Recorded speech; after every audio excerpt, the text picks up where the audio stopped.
Hello, everyone, and welcome to another episode of DSS podcast. I'm your host, Tamás, and today I'm very happy to welcome a special guest from our German team, René. This is René's third time in Hungary, and he's just arrived 2 days ago. He has been working with us, more than a half year now. So today we'll take the chance to get know him a little bit more better, both personally and professionally as well. We will start with some lighter topics, and then we are going to talk about his experience with the German market and some employer branding and how international teams can work together smoothly. So, René, great to have you here. Thank you very much for having me. Thank you. Yes, so let's jump in it and let's do it. Okay, how are you feeling today and after arriving a couple of days ago? I'm feeling very good.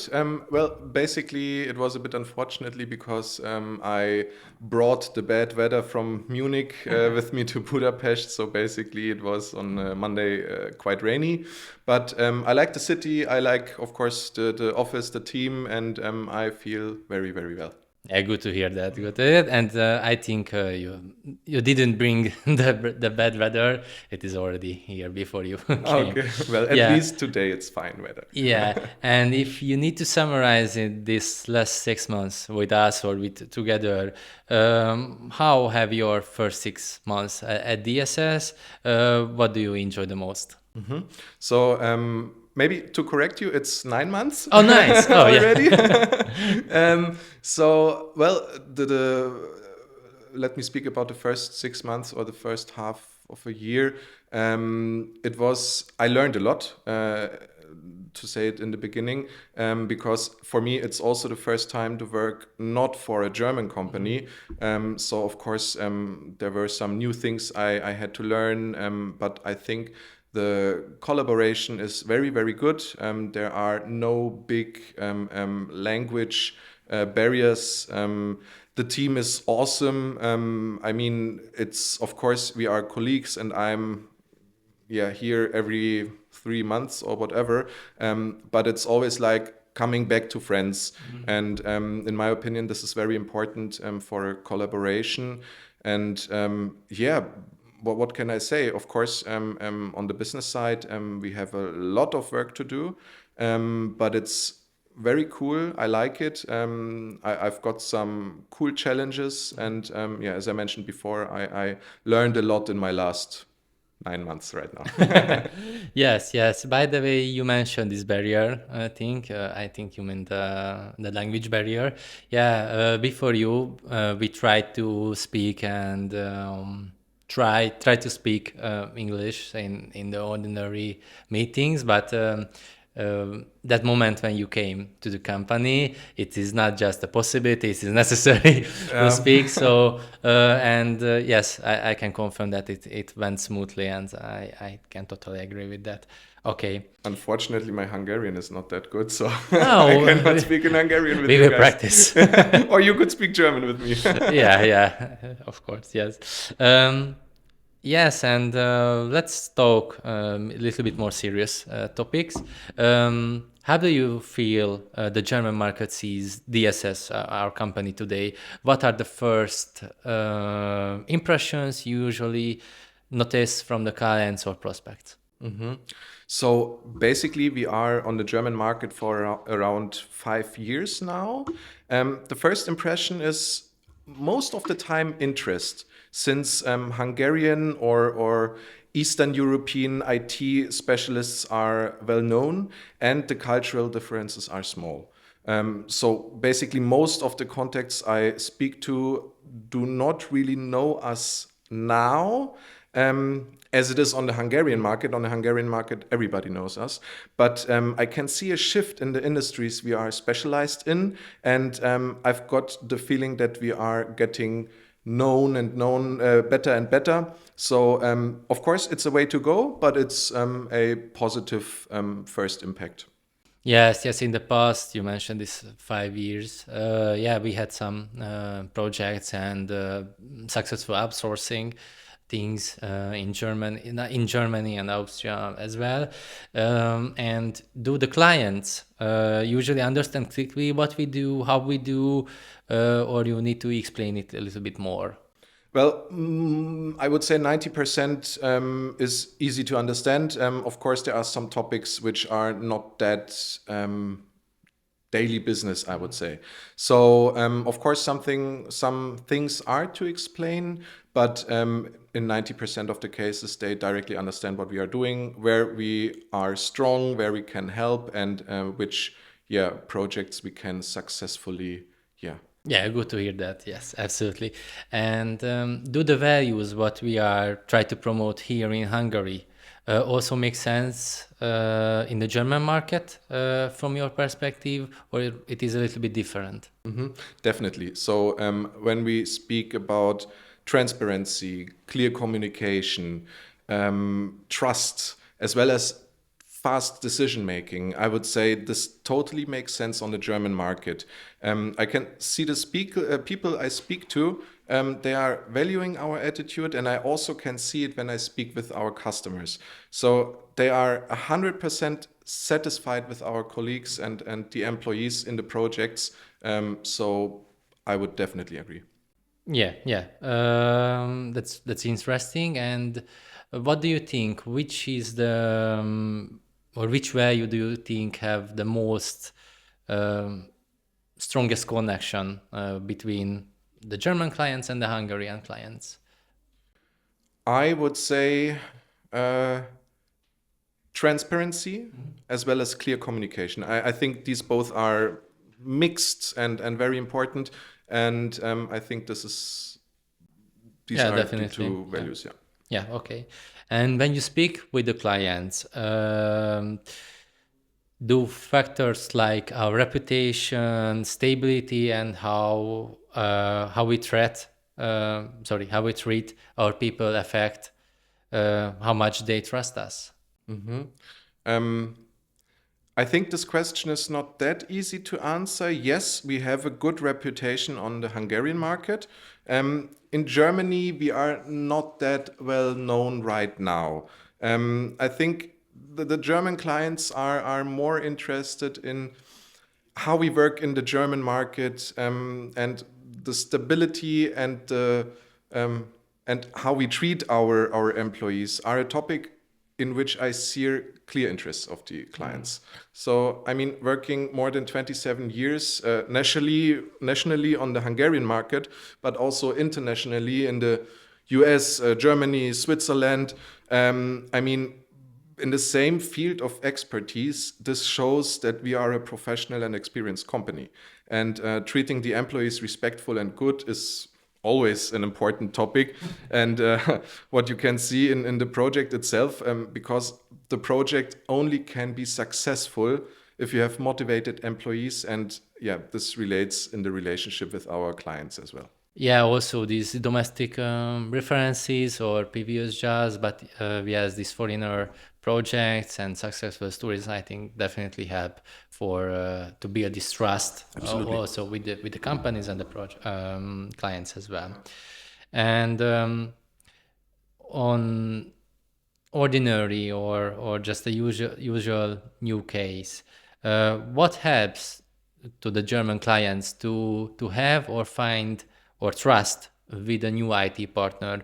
Which early signals or behavior matter the most? So, in my opinion, the most important thing is to show the companies what we can and how we solve problems. On the one hand side, of course, we can show many of our previous projects, but I think the better way is to give them something they can see, like working on a POC or provide experts on a time and material base on in projects, because this is how they can see how we work and how good we work. And do you sense some difference between smaller companies in Germany or with the larger companies or between the larger companies? Yeah. So basically, yes, there is a difference or there are differences. So for a smaller company, of course, the workarounds are not like in a big company.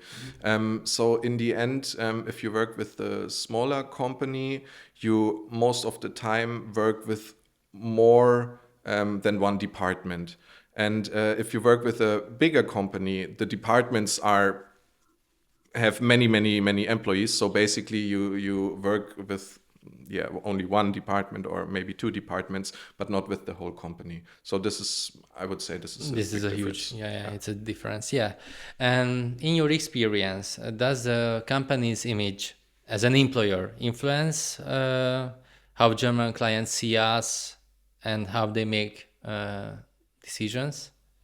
Definitely. As I mentioned previously, with a good employer, the employees are more motivated.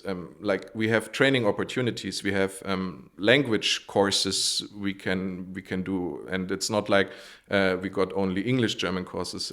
I know from a colleague that he also can attend to a German course or something like that. So I think it's very important that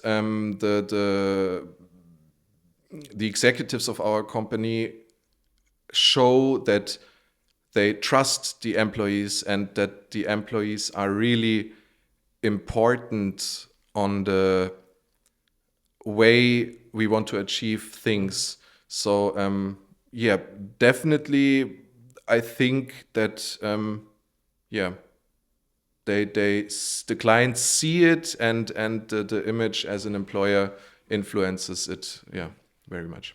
Yeah, okay. And I can believe that. And also, I wanted to ask, we publish a lot of article and posts, and also the references or the success stories.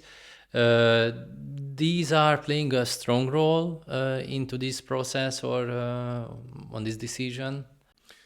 Yes, definitely, because if I have introductory meetings with new possible clients, most of the time they tell me that they have read our blog or that they have been on our website, and we also get German clients because they find us on Google or wherever, and they are interested in these articles, so they call us or send us an email and are interested in our services. So definitely, yeah. Yeah, it's absolutely a good point from us. Yes. Okay. And what do you think the German clients want or don't want to work with international remote teams nowadays? It is some opinion or something, or you can sense something. Well, I think there is, of course, a shift, or there has been a shift in the last 10 years or even more, because if you want to hire experts or if you want to have successful projects, you cannot rely on your small area where your company is. Maybe it's okay in Berlin, Munich, Hamburg, or in bigger cities, but not in small towns where you are or where it is nearly impossible to find that many colleagues which are specialists in some topics, even especially in IT. So absolutely, they are getting more open to work with remote or with foreign companies, I would say, and it is also a success factor for many companies. In my previous company, for example, I've worked in a team where we had colleagues from Spain, from Poland, Yeah, totally from international. everywhere. Yeah. So and we were a good team, and it was very easy to work together. The communication worked very good, and I think this is very important and very helpful to achieve the goals. Yes, yes, it's a good point. And these COVID things, what do you think? It is improved since COVID, or maybe it is still a sensitive point for German companies? I think COVID was a catalyzer because before COVID, most of the people were in the office and were like driving 1 hour, 1.5 hours to the office and back and so on. And with COVID, the people learned that it is possible if you have, of course, you need some rules. Maybe there the German comes out of me. You need some rules to work as a team from different places. But if you have these rules, or maybe we do not have to say rules, but the same thinking, then it works, and we can see it with our in our company. I'm As the well. only guy in Germany. We have more than 130 employees, and it works. And so I think COVID was a catalyzer, and it works. It opened this, It- this yeah, door yeah, to definitely. be more international and more smooth Yeah, between absolutely. creating or participating in international teams. Yeah. Okay. And from your perspective, what is the biggest difference between the Hungarian and this German working culture? Also, this maybe business expectation or decision making, or for example, in communication. I think you mentioned a good thing, which is the decision making. So I think DSS consulting is very fast in decision making. And in my opinion, I think this is very good because we are in a dynamic world, especially in IT. It's very dynamic, it's fast, it's flexible, and so on. So sometimes you need fast decisions. I think this is something which is not 100% working in Germany. Of course, yeah, It depends on the size, depends on the size of the and the company. Yes. organization. Yes. Yes, because if the bigger the company gets, or if you have a matrix constellation or whatever, then it is always, it takes time to make decisions. So basically, I think this is the biggest difference between the countries. But there are no big differences. So in the beginning, in the beginning, I did not find any difference. So this is something what I just learned now from the last 9 months while I'm working here, and I think this is it. Yeah, this is it. Yeah, I think it was a good summary. Yeah, and also we welcome you in very open-hearted, with an open heart. Definitely. Yeah, so it's I'm really happy to said that. So it's good to hear that. Yeah, and for our last questions, what kind of employer branding feels real and authentic in Germany, and what is just like a marketing talk? What do you think? Well, I'm not an expert on employer branding or marketing, but what I can say, or from my Yeah, perspective, what do you see often or something like that? Yeah. I like these funny meme videos in Instagram or TikTok or whatever. So this shows the funny sides of the company, and I think if they meet your humor, then it's a good employer branding style, or how to say it like that. I think this, what is just marketing talk, is like these shiny pictures you can see in LinkedIn, or these company videos which are with actors and so on. I think this is more Or like maybe this AI generated. the AI generated. Yes, I totally understand that companies need something like that for explaining videos or something. But if you want to make a brand out of your company, I think you have to be real and authentic, and you should show more behind the scenes than behind the camera. And I think this is very important. In Germany, there is a webpage called Kununu. It's like Glassdoor, and there you can show how your employer is, or how your work was. But in the end, everybody can write anything, and the companies can delete bad information and so on. So yeah, I think the most important thing for me, as a not expert in employer branding, is to be authentic, to be real, Authentic, yeah. and to show the real life and not only some, yeah. And Germans have preferred this authentic and more direct communication, or maybe these data-driven messages. Yeah. That's a very good question. So I am more for this first one, Yeah, mentioned. but I think if we are speaking about decision makers, of course the data is the most important, because in the end you can have the best videos, the best shiny, glancing, whatever, but if you cannot show any data on what you have done or on how you solve something, then nothing helps. You have to show evidence why you are the good company and not somebody else. Yeah, I need to pick the right topic, and I need to do the background to show it as an employer branding. Yeah, okay. René, I think we finished, and this was the last question. So thank you very much for the attendance and for your answers. It was very good. Thank you very much. Thank you very much for having me. For listeners, thank you very much for your views, and don't forget to subscribe, like, and see you soon on our next video, maybe with René or maybe with someone else. So goodbye.